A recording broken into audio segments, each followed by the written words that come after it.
Hello, good morning. So, dito po tayo sa Yelio Geopark. So, pipila po tayo for today's video. Ayan, so at 120 Taiwan dollar, makakapasok na tayo. So, mainit dito guys kasi summertime dito sa Taiwan. So, talagang mainit, di ba? Mas mainit pa sa Pinas.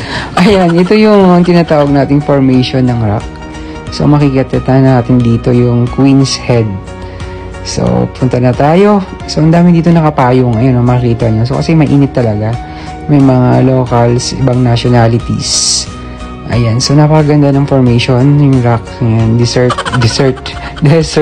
Gutom na ako dito eh. Sobrang init. Pawisan talaga ako. Ayan. So, di ko dala yung pampalit ko dito. Sobrang pawis ng t-shirt ko dito. As in. Actually, may payong ako pero nasira yung payong ko dito. Ayan, so pakita mo yung rock formation, iba-iba yung formation niya. Ayan, meron pa doon sa kabila.